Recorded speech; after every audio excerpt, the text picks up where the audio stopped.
The two most popular videos on my channel are related to high blood pressure, and in this video I aim to answer the most common question I get asked: can I do press-ups?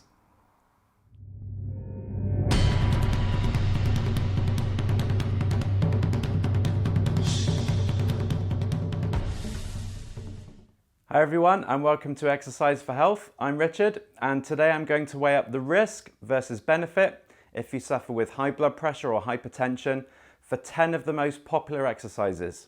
If you're new to this channel, we offer tips, advice and exercises each week to help you manage your health condition with physical activity. So go ahead and tap the subscribe button below and the bell icon if you want to be notified of when we upload a new video. So from the outset, I'm going to say that if your resting blood pressure is equal or greater than 200 over 110, then this constitutes an absolute contraindication to exercise. This means that you shouldn't exercise, as the risk for a cardiac event will outweigh the benefits gained from the exercise. So it's important that you get that under control before embarking on any exercise routine. However, if your resting blood pressure has a systolic reading, the top number, of between 140 and 180, and/or a diastolic reading, the bottom number, between 90 and 100, then this advice will help you select exercises that are appropriate for you. For the 10 exercises, I've rated each of them using a traffic light system. If they're green, then the exercise should pose no risk at all and will be safe to do as part of an effective program. If they're amber, then they should still be okay, but they may not be suitable for people with additional health conditions relating to the heart, such as a previous heart attack, heart disease, an arrhythmia, or a diagnosed heart condition.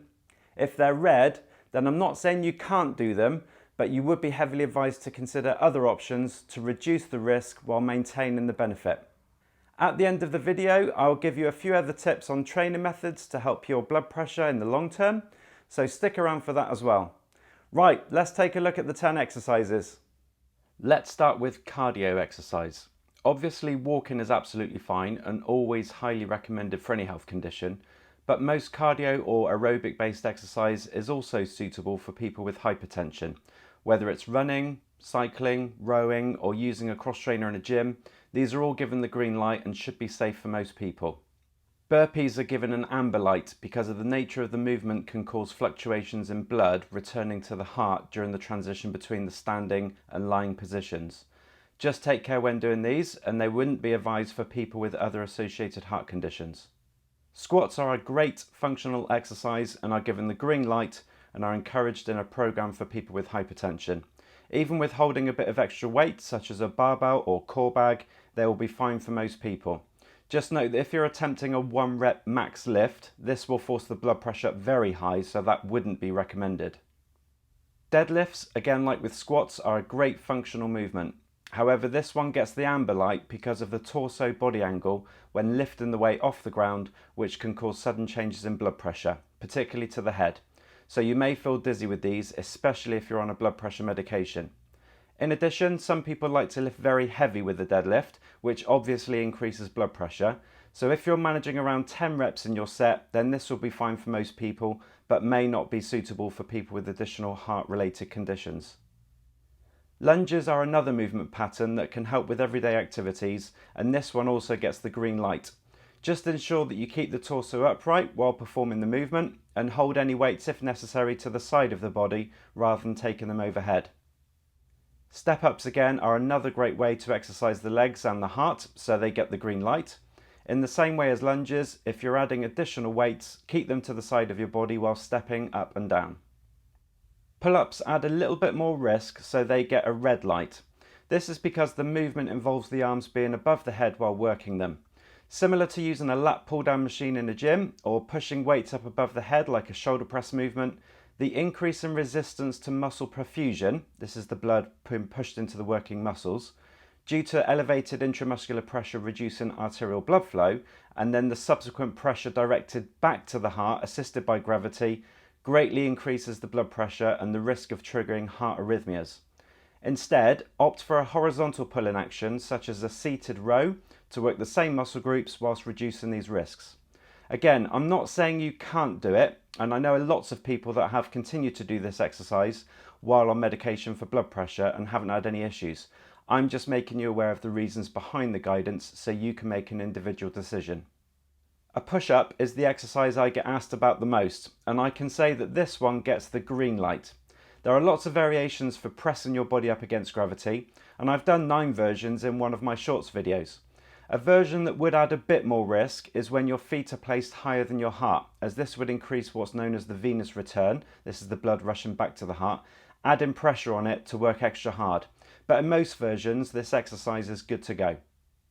The last 2 are floor-based exercises, and we are starting with the sit-up or crunch to work your abs. This exercise will be fine, so it gets a green light, but just leave it till the end of your workout after a cool down, so when your heart is back to a pre-exercise state.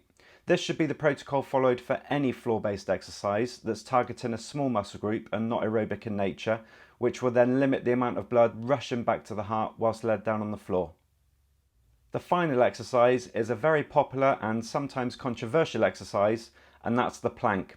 Without going into whether this exercise is beneficial or not for improving core strength, from a blood pressure point of view, this one does get a red light. This is because the nature of the exercise is isometric, meaning that the muscles are contracting but not moving. Isometric exercises, in a similar way to heavy strength training, cause a response to the sympathetic division of the autonomic nervous system, which increases blood pressure. However, where the muscles are statically contracted and not moving, the blood flow is inhibited, which forces blood pressure to rise even further, adding to an increased risk.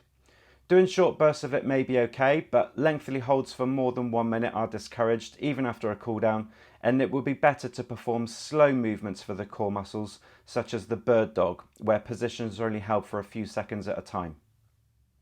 There are so many great exercises that you can do that are safe if you're suffering with hypertension, but now that we've gone through 10 of the most popular ones, I have a few extra tips for your exercise programming, and they include: number 1, always do a lengthy warm up and cool down for at least 6 minutes in duration of light cardio exercise, gradually building or reducing the intensity slowly. Number 2, reduce extreme heavy weightlifting in your program. So ideally stick to resistance, weight or bodyweight exercise where you can manage at least 8 to 10 reps in a set, continually breathing with the movement to avoid the Valsalva maneuver. Number 3, try to mix up cardio and resistance exercises during your workouts in an interval type fashion to give you a peripheral heart action effect. 3 to 5 times a week for about 25 to 30 minutes. And if you want an example of a home workout I've done to reduce blood pressure, then I'll leave a link in the description below. Number 4, predominantly use compound exercises that move 2 joints or more in the exercise.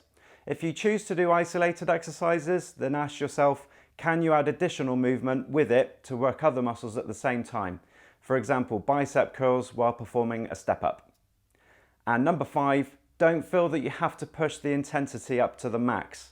You'll gain just as much benefit working at 50 to 85% of your maximum heart rate. And remember, if you're on a beta blocker medication for your hypertension, this will greatly affect how high your heart rate will go by suppressing it.